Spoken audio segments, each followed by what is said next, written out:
Welcome back to day 13, everybody.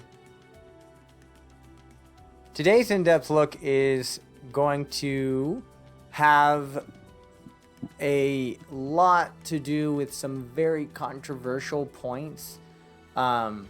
We are going to, of course, touch on Kierkegaard, and we will touch on Marx. We're also going to touch on a couple of other philosophers that Gaarder quite simply left out of the picture of his philosophy for reasons that are not completely apparent to me, but may have something to do with the time and place where he wrote the book. In any case, we'll say more on that as we get to it. But I want to first give a discretionary notice that I will always be sure to be upfront with you guys when I am trying to express something that I know is an opinion of mine, especially when it is counter to something maybe Gaarder would say. But also, I feel like I owe you also a discretionary notice for when it is going to be even somewhat controversial or countering the public mass opinions. These days, it's in much greater swaths of academic circles. In such cases as that where my opinion does counter those, I will be sure to let you know that too. And yet at the same time, I feel like I owe it to you as part of who I am and as a service to you to let you know about these things as we come to them. And as we're getting closer and closer to the modern day, this is going to be all the more readily apparent and available for me to offer you. Before we get ahead of ourselves, though, let's take a look at Kierkegaard. Now, Kierkegaard I find to be quite fascinating and interesting, and I only wish we could spend more time in this particular talking about him. He is a genius. He is a proclaimed genius. He recognizes himself as a genius, and in particular in the way of writing and in poetry and in his reflections. There were times in his life when he was writing so much that he was nearly crippled from the amount of time he spent on his work. So first, why is Kierkegaard in this book? And again, I'm asking this question in all sincerity because it is interesting what specific philosophers Gaarder chooses to include in his story and not others. So Kierkegaard is in this book because he is giving birth to a very important movement that is also strongly present today in not just the academic spheres again, but in writing and literature. In many ways, you've probably heard of it before. It is generally known as existentialism. Here, the Stanford Encyclopedia of Philosophy defines existentialism as the claim that human beings can be understood neither as substances nor as subjects interacting with a world of objects. Now, this definition doesn't make a whole lot of sense unless you consider the context it's pertaining to. So I want you to bear these 2 points specifically in mind. They are to be understood neither as substances. This is something that I might counter from time to time in the future, but nonetheless, as substances nor as subjects interacting with a world of objects. Those 2 pieces there define movements of philosophy that are happening today and were happening during his own time. Kierkegaard was, as you recall from Gaarder's mention of him, he was reacting in many ways to the Hegelianism that has started to take off. So Hegel comes in with his dialectical idealism. We'll say more on that in a second. And he doesn't like where things are going. He doesn't necessarily like how Hegel portrays the world as all about unification and the unifying towards an absoluteness. He feels that the individual subject, the individual, is lost in that fray. Why would you throw out the uniqueness of the individual? This individualism is extremely important. We cannot understand human beings to be mere substances, nor though are we subjects interacting with a world of objects. Not merely that, at least. So that is something that maybe we can talk about at a later point when we get into the subject of psychoanalysis, which will be coming up fairly soon during and after Freud. If that's not the way of things, does that mean that Kierkegaard is anti-dialectical? Well, no, not exactly. He does see there as being something like a dialectic, but it's nothing like what Hegel's talking about here.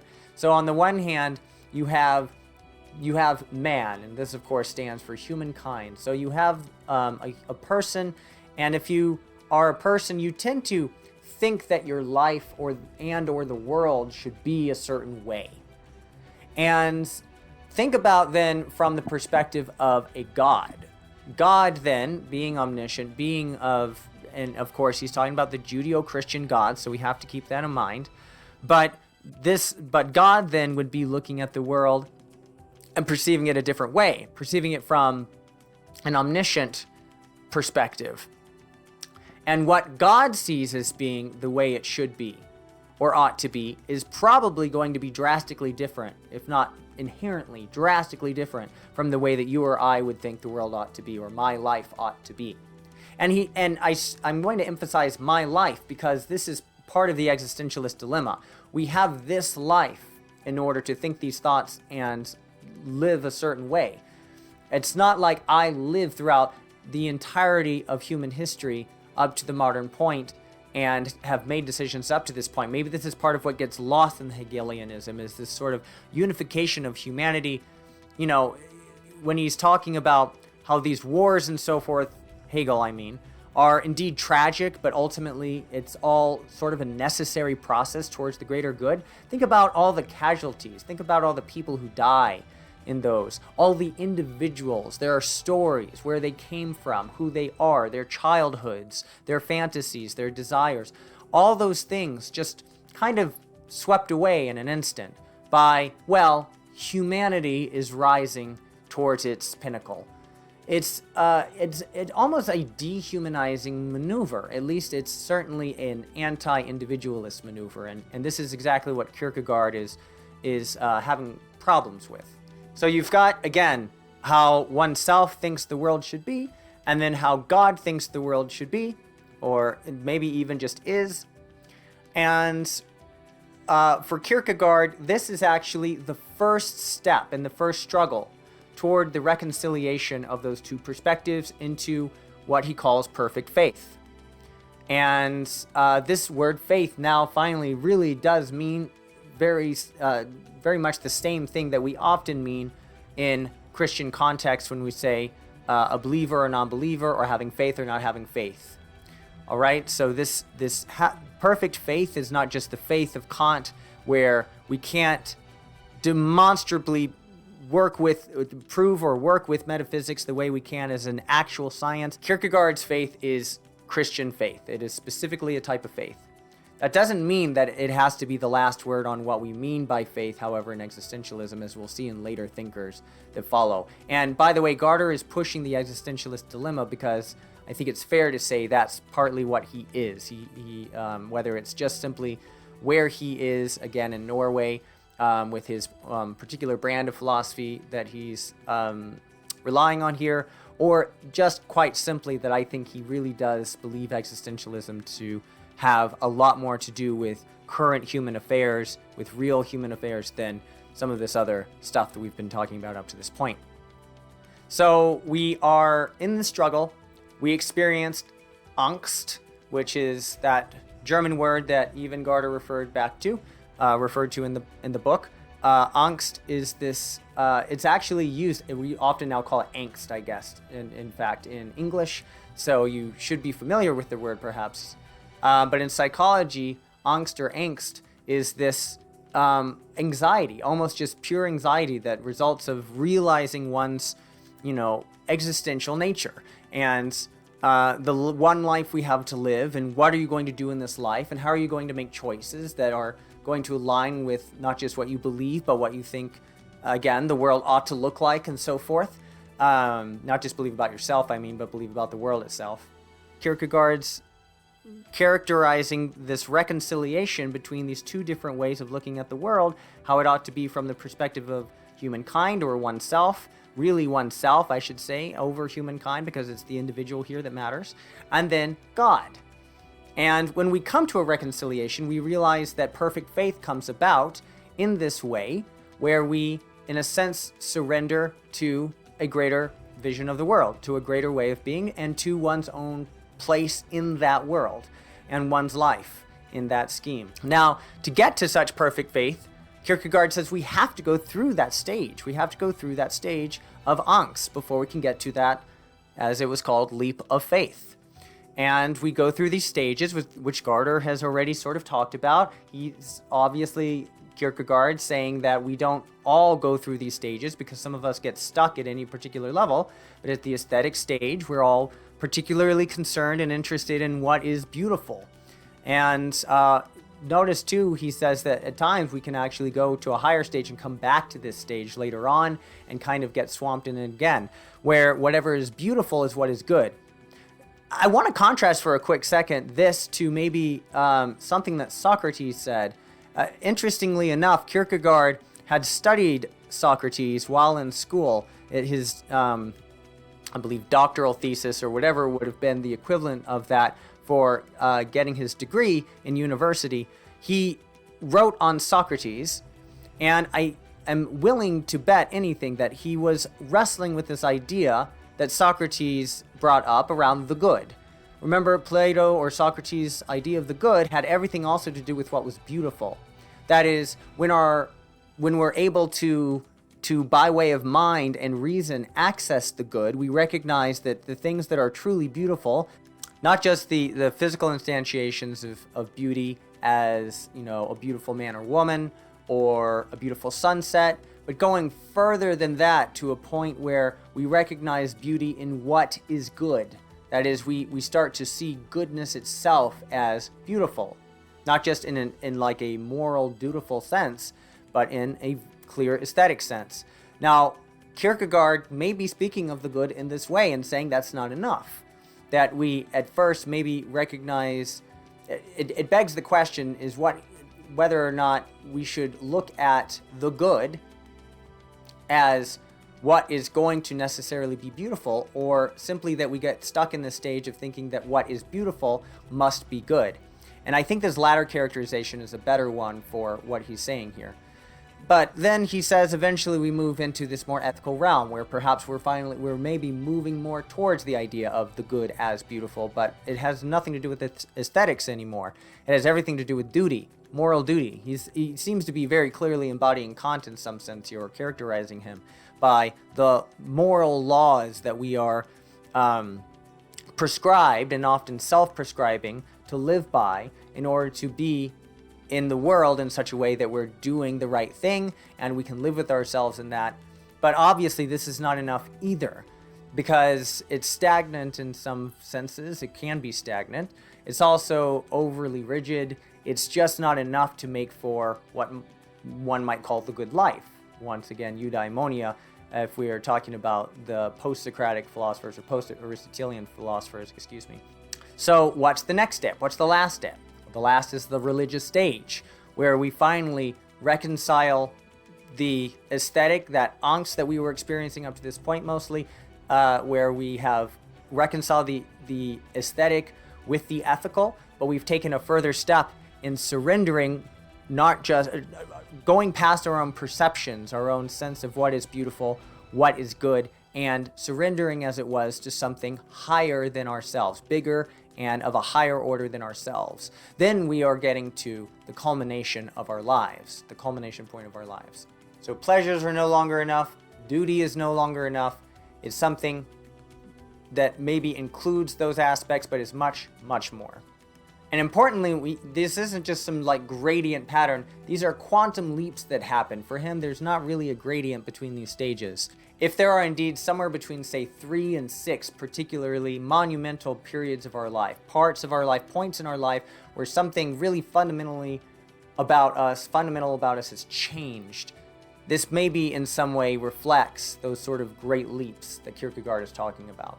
What we'll see of Kierkegaard later is not necessarily this fixation on perfect faith in the Judeo-Christian context, but rather what existentialism will look into more is what does the individual do in the state of affairs of today, given this one life, given the attention to individualism, given the problem of existence itself in the terms of one's own life. Now, as much as I'd like to continue to talk about Kierkegaard, we're going to have to move forward. One quick philosopher that I will mention right now that Gaarder skips over completely during this time period. He does later mention him towards the very end of the book, but he is extremely influential, and also as influential in some ways to existentialist philosophers and as to non-existentialist philosophers and continental philosophers. Friedrich Nietzsche, whom you've probably heard of before at some point in your life,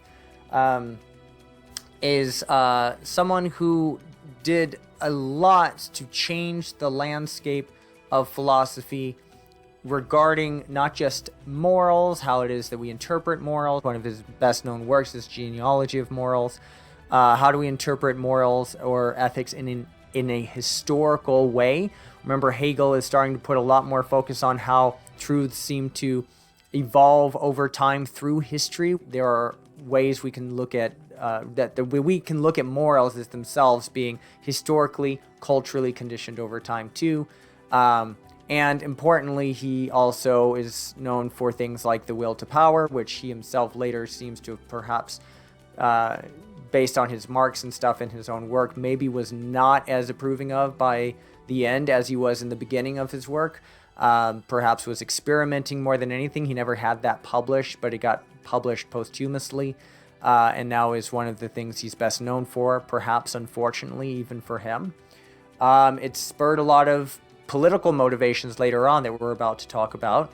But in the meantime, important to keep in mind that we'll want to give some attention to this important philosopher at some point as well in his contribution to the continental tradition, which we'll also define at a later time. And then we are finally arriving at the point where we have to talk about some elephants in the room. More than one, in fact. We're going to talk about Karl Marx, and we're going to talk about the often unlinked chains of events and connections between people that Karl Marx really needs to be implicated as being associated with in some form or fashion. Up top, I hope you recognize this to be Adolf Hitler, who is responsible for, of course, many atrocities, known for Nazism. And then down below, we can see some illustrated profiles. Going from left to right, you can see Marx and Engels, who were, of course, working together, followed by Lenin, and then Stalin, and then Mao Zedong. All of these individuals, we can say, were influenced by Marx's work. And I'm going to only take a little bit of time to talk about Marx because I feel like Gaarder already does a pretty lengthy job of him in the book, and all I would be providing is some further commentary on what he has already mentioned. But we do need to note something very important. Gaarder brings it up, and we need to note it so that we can understand how this relates to all these individuals, both questionable and just downright evil in character. First of all, Marx is commonly portrayed, as Gaarder has portrayed him, as being the version of Hegel stood upside down on its head. So the idea is, again, if we think of Hegel's dialectical idealism as a move of, well, firstly, you have materials and such, but these Firstly, you have ideas. And it's the ideas throughout history, those values and so forth, we talked for a long time about when we were on the Hegel topic. And those propel forward the many innovations and instantiations of material reality that we see at any given time. So material, as it were, is sort of the result of ideas. And idealism ultimately is reaching for its pinnacle, which is in philosophy, absolute spirit, etc. So Marx is often portrayed as being Hegel stood on its head. That is, Marx, he was deeply enamored with Hegel for the longest time, never met Hegel, was never a direct student of Hegel's, but nonetheless came to know of him while in university. And what Marx would have taken away, he ended up countering in a big way. One place where he made a substantial difference was in flipping the materialism idealism aspects. So instead of ideas giving way to products of material that we see in the world around us today, it's the other way around. For Marx, our material reality is going to be the stratum on which we are able to even conceive or entertain certain ideas. One common example that's given is Aristotle once was quoted, and I don't even know if this is a real quote because I've never found it in any of the texts, but he's said to have said that that philosophy really started up around the same time that the Olympic events of Greece began. Now, what's the connection there? Well, there was clearly enough free time and capital during that period of the golden age of Greece to allow for there to be these huge, the building of a stadium and these glorified Olympic events that continue on to this day.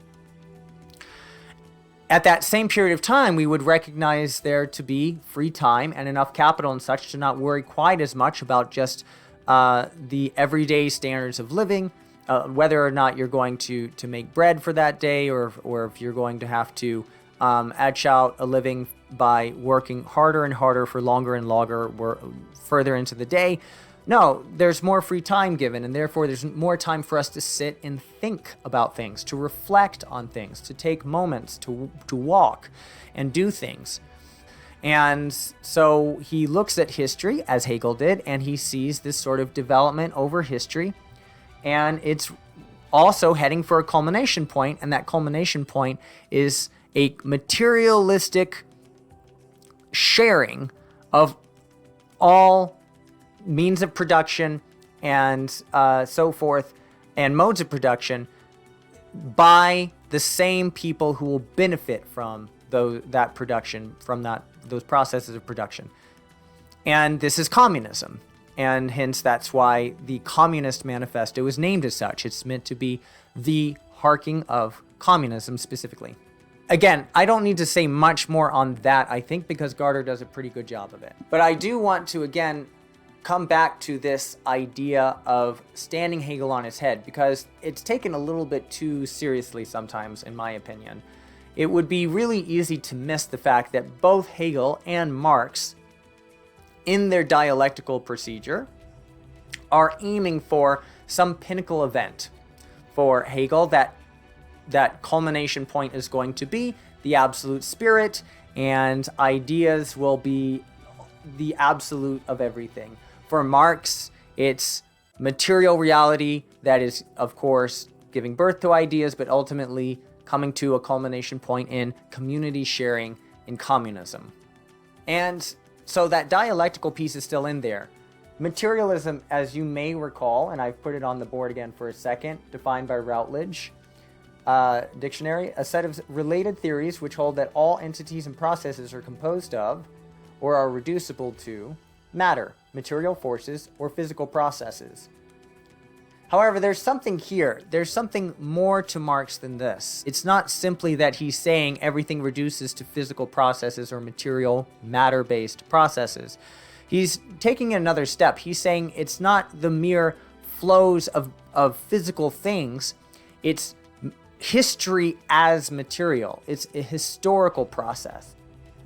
And so his philosophy is better known as historical materialism, which SCP recognizes as the idea that forms of society, the idea that forms of society rise and fall as they further and then impede the development of human productive power.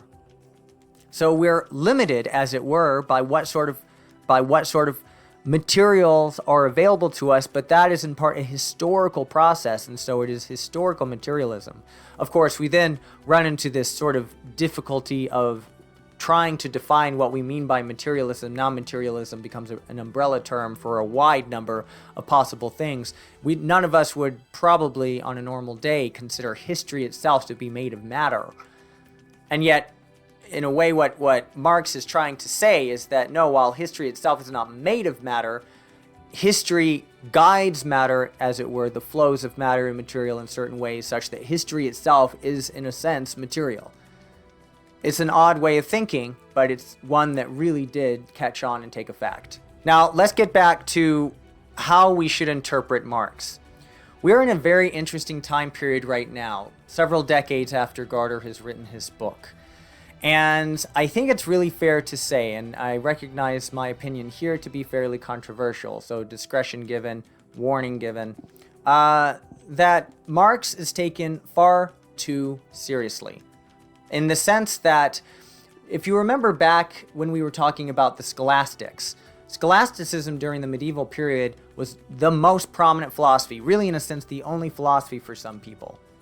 And it gave way to wonderful things. It gave way to the idea of universities. It gave way to new ways of utilizing logic and coming up with structured debate and argument. It gave way to new ideas we never even touched on, such as the haeseity and ways of conceptualizing the forms, not just Plato's, but Aristotle's, but importantly, Aristotle's. Remember that scholasticism was really, really high-strung on Aristotle. And while it took on a lot of the good things Aristotle had to say, it also took on and continued to uphold many of the not-so-great things. Among those things, we can say, are the idea that the Earth is the center of the universe. The sexism was certainly easy to condone from an Aristotelian viewpoint, which obviously also is not such a good thing. So there were many things that were good about Aristotle, but there was a lot of reason to also counter Aristotle. But in the culture of scholasticism, doing so was extremely controversial and difficult. Fortunately, we moved out of that time period after several hundreds of years. But the question now is, do we enter a similar phase in today's society? And I say we do. I say we've actually started to take on, not all of us, but a large enough number of us to warrant some concern, Marx as, in a way, the new Aristotle. We may approach Marxism and socialism as if these are the laws of the world, and to say otherwise is to either be just dead wrong in your perspective or simply misunderstanding of their true meaning. So why should we be concerned about this then? Why is that of such a problem? Well, in some cases, it doesn't necessarily change things that much. For me to say, and I do truly believe this, that Marx got some things right, specifically around the ideas of ideology. If you want to see a great interpretation of, I think, Marx, in some ways, you can visit a modern philosopher named Slavoj Žižek. He looks at Marx from the perspective of what he has to say about ideology specifically, which is a very interesting topic. He also, correctly, I think, too, downright forgoes the idea that Marxism is correct in terms of economic theory. And this is where the tension really rises, because for some people, it's precisely the economic theory that ought to be warranted the most attention. But let's look at these individuals again. First of all, you might be wondering what Hitler has anything to do with these individuals on the bottom. Nazism or Nazi is an abbreviation for National Socialism. That socialism, which is what Marx gave rise to. Now, in today's fabric of society, none of us, I think, disagree that Nazism was tyrannical, evil fascism. I don't think any of us would have any trouble identifying what was truly a wrong view of the world on the part of Hitler, on the part of the Nazi Party. Nonetheless, we fail to recognize how even more deaths, if Hitler was responsible, even indirectly in some fashion, for as many as 12 million deaths, then we need to look at these other individuals as well. Not Marx and Engels themselves, but the people who followed them. Lenin, Stalin, and Zedong to say the least. There were others too. We won't even get into Trotsky and others who have also made huge advances in this theory work and its application in modern politics. Just looking at Stalin and Zedong alone, since Lenin is hard to track responsibility for, let's just keep it to Stalin and Zedong. Stalin may be correctly responsible in both direct and indirect ways for as many as 40 to 60 million lives. That is as much as 5 times more than Hitler. Mao Zedong rightly can be termed the greatest mass murderer of all time, with as many as 60 to 80 million deaths, due to things like the Great Famine, which was at the time called the Great Leap Forward. These were individuals who were absolutely dedicated to the Marxist ideals, and yet the most common argument to this, and I will, I'm sure, hear pushback around this, is that, well, these individuals, these political theories, simply misinterpreted Marx. I don't doubt that's probably the case. What's interesting is that the counter case for capitalism is almost never given. We tend to trod down capitalism as if the instantiations of it that we don't like, and there are as many of those as there are of as communism, the facets of what we don't like are representative of the whole. These are called monoliths. When we take one aspect of something or one representation of something and attribute it to the whole, we call that a monolith. Now, precisely the argument around communism may be that it's too easy to treat communism as a monolith and want to get rid of all of it because there were obvious cases of some poor application of it. At the same time, capitalism doesn't always get that buffer. It often can be argued, depending on whom you're speaking with, of course, it can be argued that capitalism is just itself inherently embraces inequality and uses that inequality to further its cause. Where do we track that? We track that in Marx. Marx, by the way, himself, whether he hated capitalism or not, saw capitalism as a necessity for his process. Communism couldn't come about without capitalism. How, you say? How could that be the case? Because capitalism is what gives rise to infrastructure. You can't build infrastructure of the magnitude and degree that we have on a feudal system. You have to have something like capitalism to make that possible. He merely saw that capitalism would have to eventually be overcome, and I think to some extent he's probably right about that. What I think we can say he was definitely wrong about is that some version of communism, in the way that at least it has been instantiated so far, was the answer. So why is it that it's so popular then to talk about communism and Marxism this way? Why do so many, in particular young people and academics, tend to take on this idea of Marxism, ignoring any sort of similarities or associations it does have with Nazism, and embrace it as a philosophy that we need to push and even somehow incorporate into the current system of politics and economics?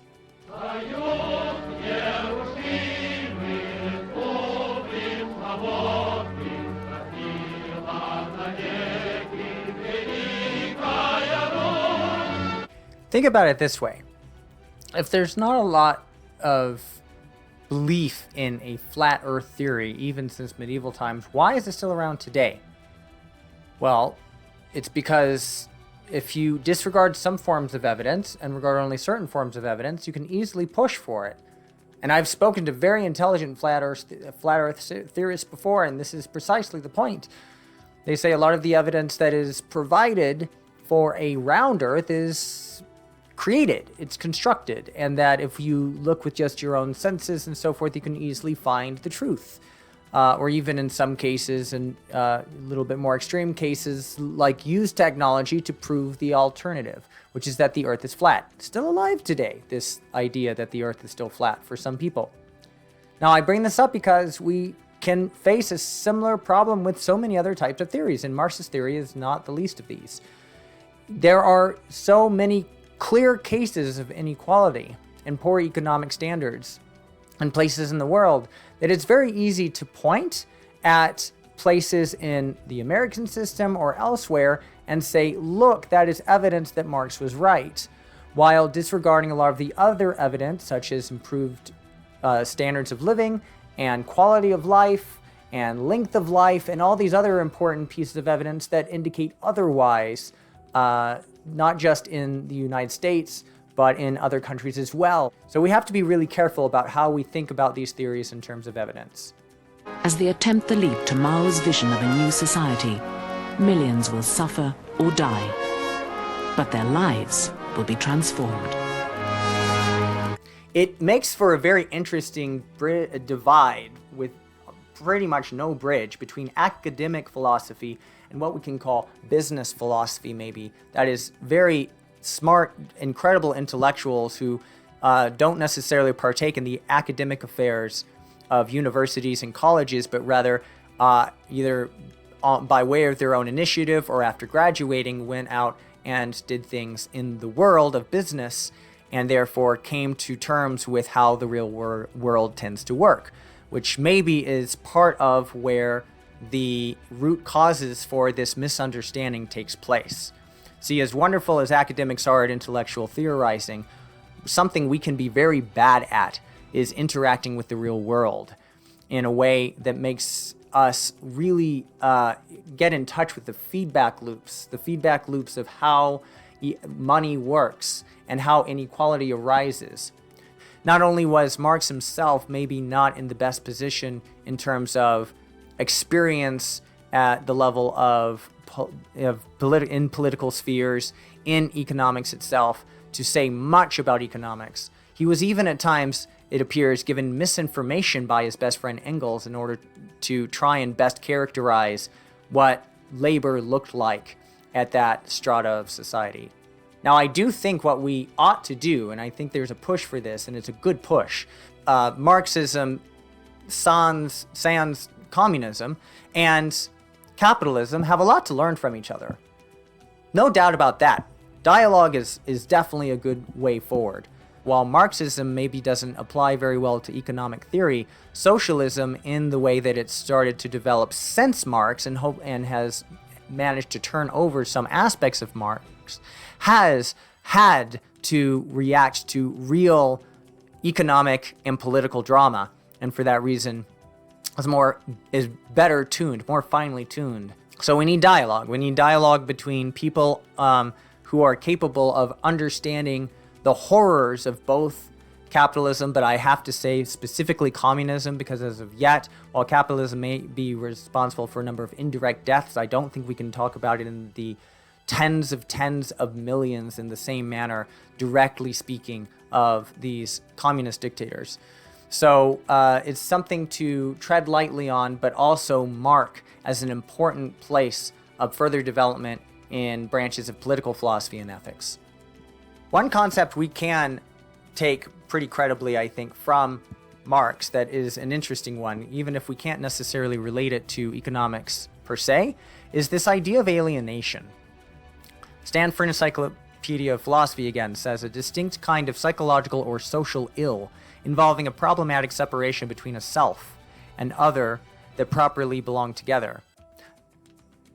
So alienation itself feels like the sort of being alienated or isolated from the rest of the world, from others around you. However, there's a very specific aspect of this that Marx is speaking to. Imagine that you love building chairs. Now, the chair that you build it maybe brings you joy to build it.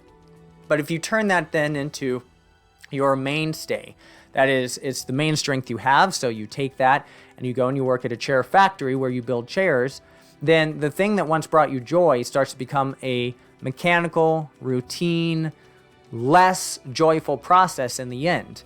And this is what he means by alienation. The laborer feels, in a sense, alienated, not even so much just from the rest of society, but from his or her own work.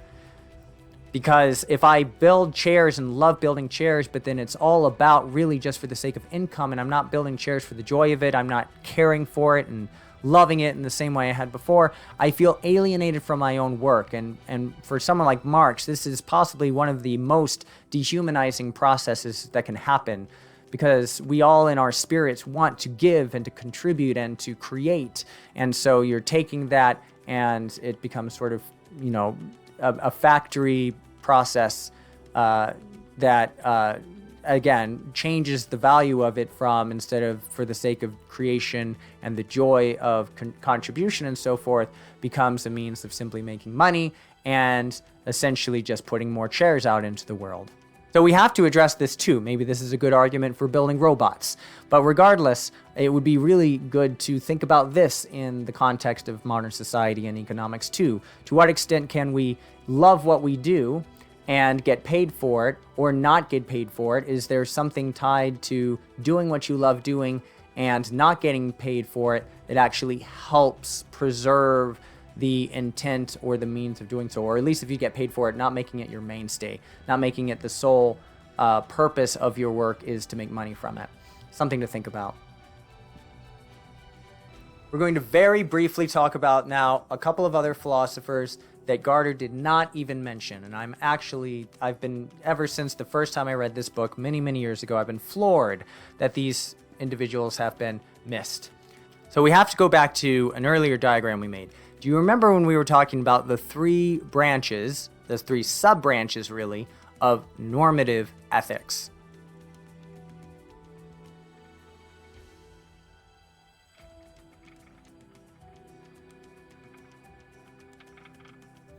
All right, here they are again.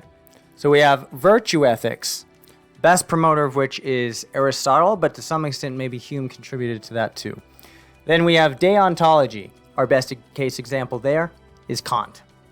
Duty ethics, an ethics that is derived from ontology or metaphysics. And then we have consequentialism. We haven't talked any about consequentialism yet. What is that about? Well, of those, the most pertinent one, the one of greatest value to us, is going to be utilitarianism. Now, the utilitarians were an interesting bunch, and the people we mainly have to thank for it are these two individuals. The one on the top is Jeremy Bentham. Interesting character. And then the one down below is John S. Mills, or J.S. Mills, as he's typically called. So let's talk about Bentham. Bentham was a fairly eccentric character. And when I say eccentric, I mean like he was a complete atheist, and per request, his own request, he has been taxidermied and is still on display at the institute at which he taught.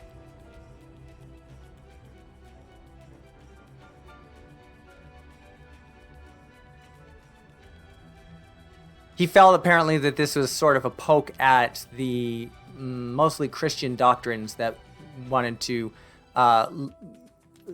give respect to the afterlife, and took the burying and processing of the human body to be an important aspect of that religious ritual. Anyway, Bentham's main push here was that he thought of this idea of what are now called hedons, but we can simplify from that and just say there's sort of a pain and pleasure principle. Away from pain and move toward pleasure. Back a long time ago when we were talking about Epicureanism, for instance, that was a lot of the talk at that time, was Aristippus and others were talking about how pleasure is to be sought, and those like Epicurus were thinking, well, maybe more importantly, pain is to be avoided. Fast forward now, these many, many hundreds of years, 1,000 years later, and Bentham is saying, when we structure society, should we not have some sort of, say, calculus by which we're able to very mathematically, very simply figure out what would be the greatest benefit to the greatest number of people in terms of pleasure and reduction of pain. Very simple idea. If this idea sounds somewhat familiar, it's because, quite honestly, we live in this sort of culture in many ways today, at least in the way that many people will approach ethical dilemmas. Now, of course, you can see some inherent problems with this.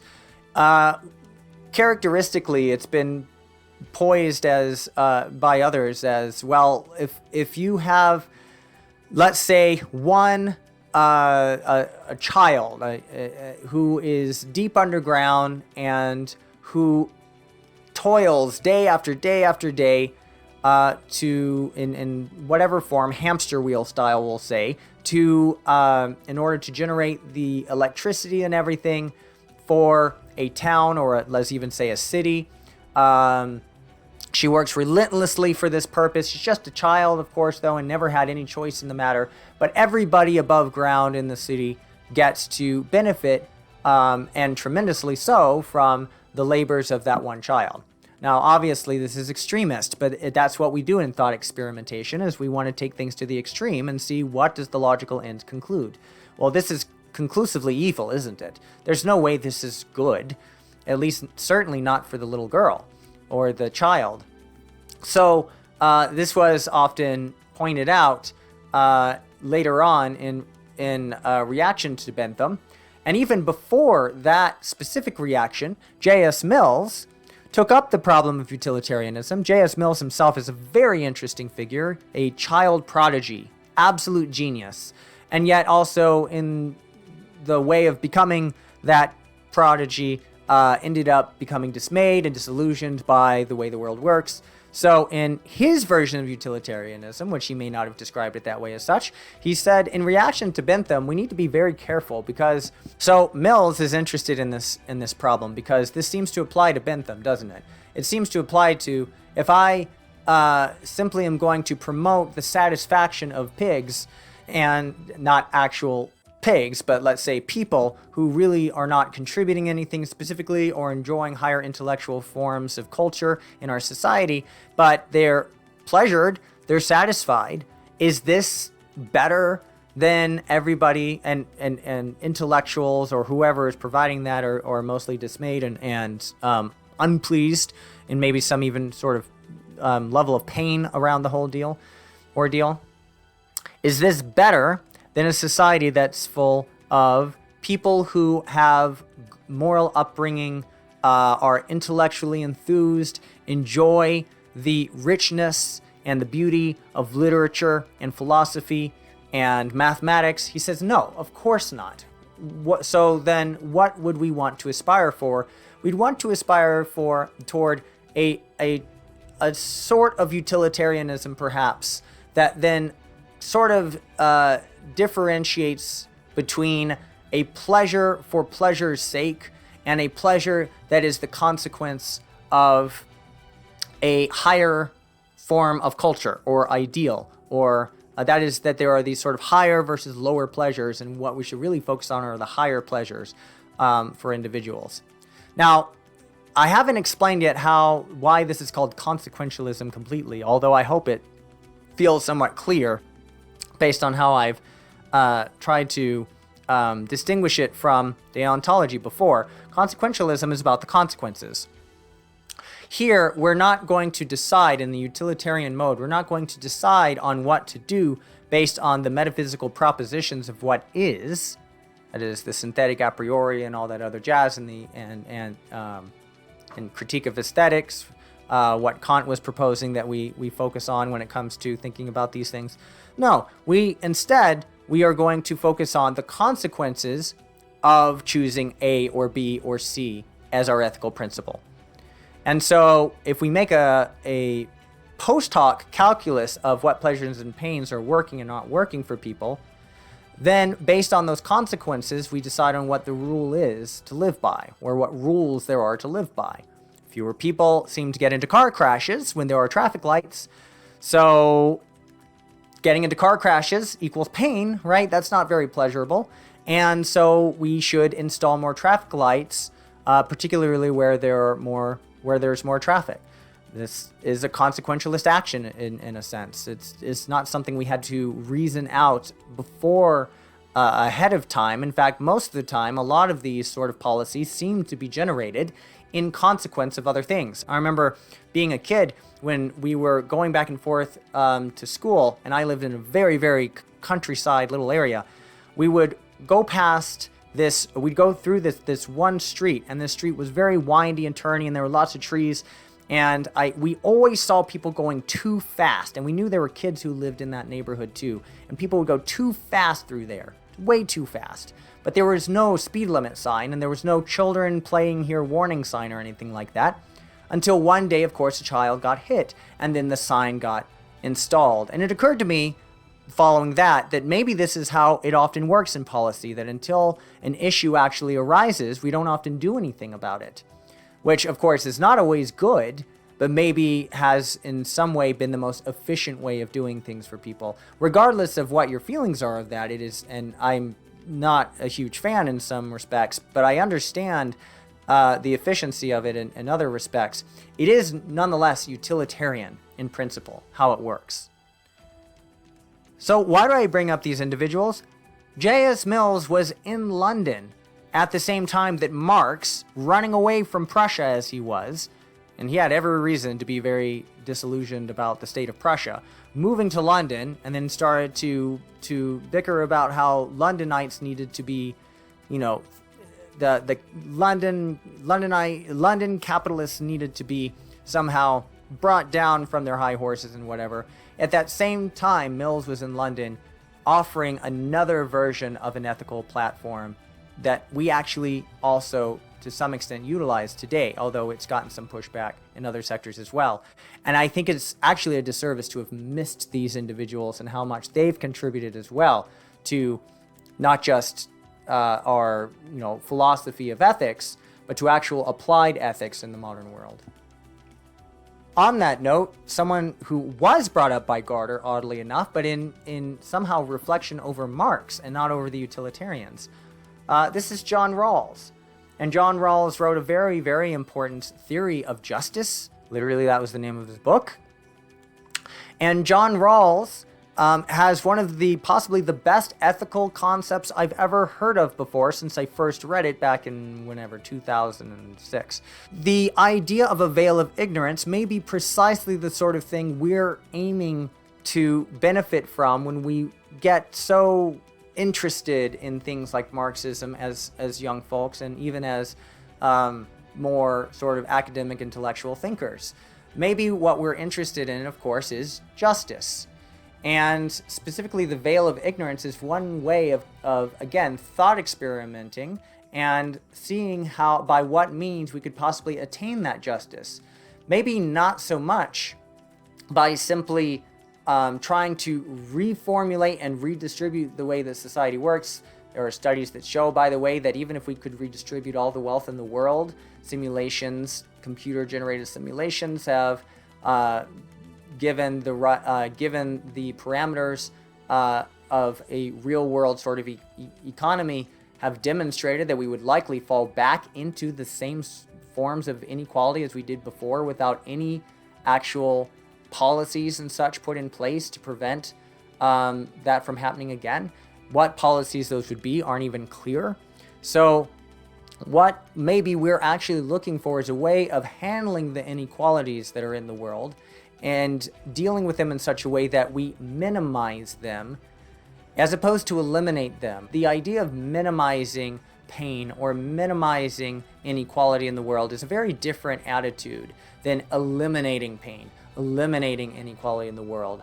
One of those, well, they both have good intentions. Let's say that. They both have good intentions. But minimizing is also dealing in an almost Aristotelian sense with the reality in front of us, while we can say in an almost overly Platonic sense, our attempts to eliminate all the bad things in the world seems to disregard how many of those things, the elimination of something will always counter us in some side effect that will be unpredictable until the action is done. And that same elimination mindset is the same elimination mindset, in my view, as the Spanish Inquisition or the Pol Pot of Cambodia and so forth. Any instance where people are eliminated for what they believe or what they stand for, as opposed to negotiated with and talked to and dialogued with. So to me, I think it's important to recognize, first of all, that it's not a problem of elimination. It's a problem of how do we minimize the things we don't want in the world. And maybe something like the veil of ignorance, which, to recap, is, let's imagine that I am going to, with no influence at all myself, I am going to wake up the next day in some position in society. It is completely random where I'm going to wake up and who I'm going to be, what I'm going to be. I could be a man or a woman. I could have a different color skin. I could have a different level of income, and I have no control over that. What kind of world would I want to live in that would help give me the greatest sense of ease around that happening?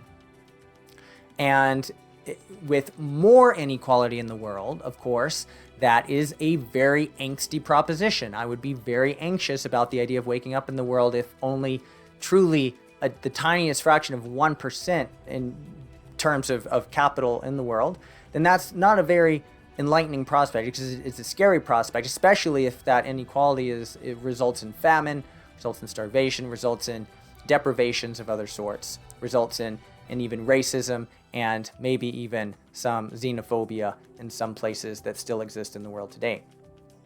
So we definitely want to think about inequality, and this is not a bad, in fact, it's a great, in my opinion, thought experiment for how to start to envision what kind of world we could potentially get to by that way of thinking. Now, Rawls was actually kind of anti-utilitarianism in this sense, but he's often brought up in utilitarian conversation in philosophy classes. He's often the first thing that comes up after having talked about Bentham and Mills because of the relevance of his propositions to that ethical theory.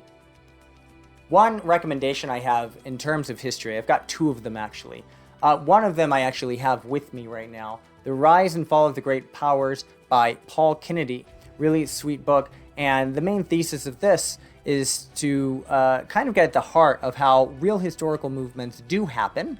And for him, it's not a historical materialism, but rather maybe we can see a lot of history as being played out regarding great powers. That means those countries and nations, those nations that accumulate massive wealth and massive power. It has as much to do as what it happens during peacetime as it does during wartime. And we tend to, in history, focus mostly on war, on the wartime. Perhaps that is a fundamental fault of most high school and above history textbooks. The second recommendation I don't have with me, but I've read more than once and is truly terrific, is Jared Diamond's Guns, Germs, and Steel. Now, this is particularly amazing because it speaks to actual materialism, germs, guns, and steel, as a very important aspect of how history has unfolded. So it's not history guiding these things, but the opposite, where environment and these resources were available determine where who has what to work with, and that in turn has helped in determining what the world looks like today, historically speaking. Wonderful book as well. So as we close out these chapters and we look at the remaining chapters, I want to recognize how far we've come, and we will be delving next time into the last two major thinkers for us to entertain together. So I'm looking forward to it. We'll speak next time on Darwin and Freud. Look forward to seeing you then.